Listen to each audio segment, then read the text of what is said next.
তো এই ফ্যাক্টরিটা নিজেরা করছি আজ থেকে 18 বছর আগে, মানে 2006 সালে, 19 বছর আমরা এই ফ্যাক্টরিটা করছি।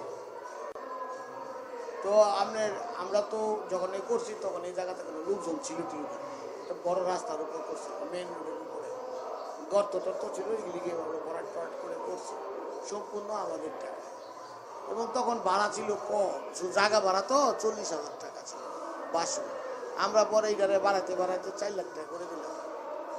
এখন আমরা তো ভাবি নাই কখনো আমরা রাস্তা এক্সটেনশন করবো বা অমুক করবো, তো তাহলে আমরা চুক্তিগুলি ওইভাবে করতাম। কিন্তু আমরা মানে মৌখিক চুক্তি করছি, একটা চুক্তি করছি লিখিত, কিন্তু ওটার ডেটগুলি চলে গেছে।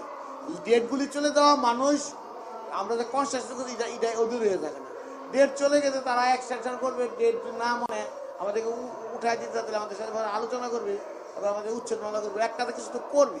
আমরা বাড়া না দিয়ে থাকলে আমাদের থেকে 12 টাকা আদায় করতে পারে। কিন্তু যখন নাকি এক্সটেনশন প্রকল্প হলো, ওটার আমাদের বিলেরও 6,16,00,000 টাকা। এই টাকাটা এলও অফিসের ওই যে একজন শ্যামল বসক করে নাম, আর একটা ছিল পিডিবি ইঞ্জিনিয়ার, তারা মোল্লা করে তারা মিলে এটা ওদের নামে দিয়া দিল বিলটা। আমাদের ওদের তো জায়গার বিল দিছই, প্লাস আমাদের যে বিলটা আছে আমরা যেটা পাবো আর কি ন্যায্যতা হিসাবে, আমরা সেটা নিয়ে লিখে দিল, ওদের নামে করলো। সেটা হলো কনস্ট্রাকশনের বিল, মানে স্থাপনার। তো এইটা লয়ে আমাদেরকে কোনো নোটিশ কিচ্ছু আমাদেরকে অবহিত করা হয় না। আমরা জানতে পারলাম পরবর্তী পর্যায়ে আমরা 8 ধারার আগে আমরা ওইখানে আবেদন করলাম। পরে আমরা শুনানিতে অংশগ্রহণ করলাম, শুনানি চলমান আছে, কিন্তু আমরা ওদের কার্যক্রমের সন্দেহ প্রকাশ করলাম। তখন আমরা সাবজজ 1-এ একটা মামলা করলাম ওদের বিরুদ্ধে। আমরা ইনজাংশন চাইলাম বিলের উপর, এবং আমরা আরও যে জায়গা আমাদের বিল না দেওয়ার আগ পর্যন্ত তাদের ফয়সালা না করে যেন জায়গাটাও না দেওয়া হয়। কিন্তু প্রথমে উনি মানে সাবজজ 1 আদেশটা দিচ্ছে এভাবে যে স্থাপনার টাকা এবং 2টা টাকাই দেওয়া যাবে না ওদেরকে, ফয়সালা না হওয়ার আগ পর্যন্ত। কিন্তু পরবর্তী পর্যায়ে উনি আরেকটা আদেশ দিছে যে মামলাটা জায়গা তার উনার না, এবং উনি দাবিও করে না, জায়গাটা ওনারকে দেওয়া হবে। পরে ওদেরকে জায়গাটা দিয়ে দিছে, কিন্তু এখন স্থাপনার টাকা আটক আছে। ওর বিলের 6,16,00,000 টাকা।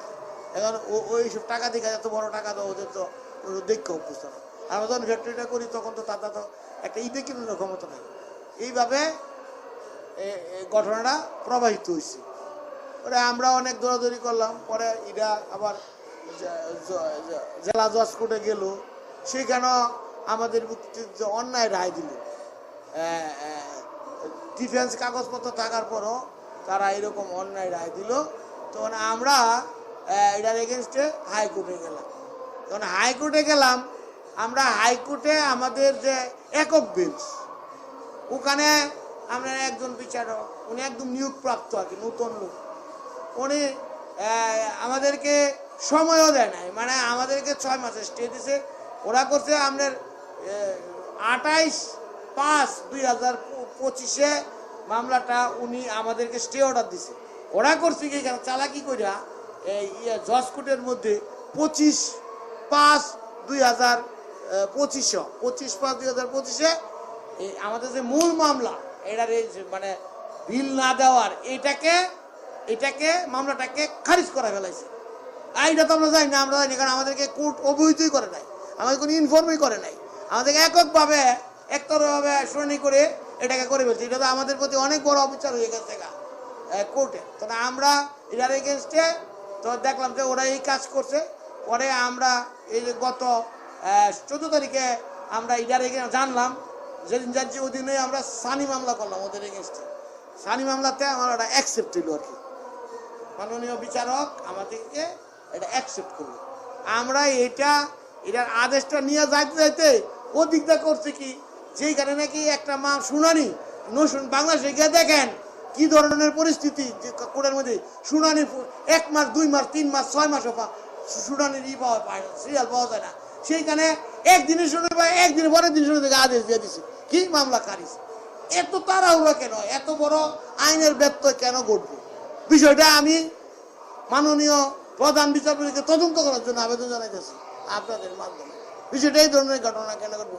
আমাদেরকে আমাদের সম্পদ আরেকজনকে দিয়া দিব, ছিনতাইকারীদের মতো ডাকাতি গেল, তাহলে কি ছিনতাইকারী ডাকাতদেরকে আমরা আশ্রয় প্রশ্রয় দিব, তাদেরকে আমরা এনকারেজ করব? আর আমাদের তো শ্রমিক কর্মচারী অনেক লোক এখানে জড়িত, তো তারা কি করবে? তারা কি না খায় থাকবে? তো এই ধরনের ঘটনার পরে আমরা একটা আপিল করছি সুপ্রিম কোর্টের আপিল বিভাগে। এখন আপিলটা আমরা ড্রাফট করে টোরে করছি, আপনার লোক ফাইল করছি। ফাইল করার পরে শুনানি দিবে, শুনানি দিলে চেম্বার জজ থেকে শুনানি লিফট আপিল পরবর্তী পর্যায়ে মূল কোর্টে যাবে আর কি। এই লোকা অবস্থা। এখন ওরা করছে কি, ওদের উকিল এবং এসে অন্য অন্য লোকজন ষড়যন্ত্র মিললে ওখানকার কি এক ইঞ্জিনিয়ার, আমরা তাকে চিনিও না, সে চট করে বেকু টেকে লইয়া আমাদের যে ফ্যাক্টরি ঢুকতে যে গাড়িগুলিতে ঢুকে মাল আনা নেওয়া করবে সেখানে গর্ত করলো, গর্ত করে আমাদের যাতে না যাইতে পারি এই ধরনের আপনার অপরাধ করলো। মানে এই অপরাধ হইল 145 ইয়েতে ধারাতে অপরাধ আছে। তা আমরা এটার বিরুদ্ধে 145 সাবমিট করতেছি। এই লোক সিচুয়েশন কি যাবো, আমি তো স্বাভাবিক যাবো আমার বিল কিউনে লেগে। এখন মামলাটা তো আমি যদি ওই যে বিচারক যিনি বিচারপতি আর কি জজ কোর্টের হোক আর ওই সুপ্রিম কোর্টের আর হাইকোর্টের হোক, তারা আমাদেরকে ট্রায়ালে দিতে পারতো, সেখানে আমাদের সাক্ষী নিত, ওদের সাক্ষী নিত, যারা করতো সবাই সাক্ষী নিত, আরো অনেকগুলো কাজ এখানে ইচ্ছা করলে করতে পারতো। সেটা না করে সরাসরি মামলা দুনো মামলায় খারিজ করেছে। এখন আমরা ওই যে এখানে করছি ওইটা আমাদের মঞ্জুর হয়েছে, যেটা আমরা চাইলাম সানি বিচার চাইলাম আর কি। আর ওখানে আমরা সুপ্রিম কোর্টে যাচ্ছি আপিল ডিভিশনে।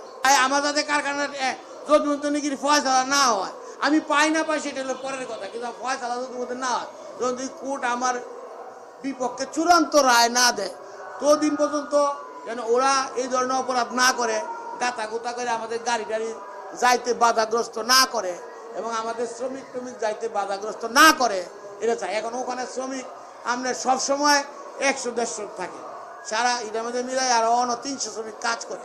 এখন ওরা যদি যে লোকগুলি গেছে এরা সর্বোচ্চ গুন্ডা ফান্ডা কতলি লইয়া গেছে, মনে হয় এই সোয়া গাজিয়ার মধ্যে 1 নম্বর এগুলো লইয়া গেছে। এখন ওরা যদি শ্রমিকরা যদি কোনো কারণে ক্ষিপ্ত হইয়া, ইন্টারেস্ট তো ওদেরও, আমাদের ওদেরও তো ইন্টারেস্ট, কোনো কারণে ক্ষিপ্ত হয়ে ওদের কাছে আক্রমণ করে, তাই ওদের ক্রিমিনাল অফেন্স হয়ে যাবে, তখন এটা দায়িত্ব কেনা নিবে।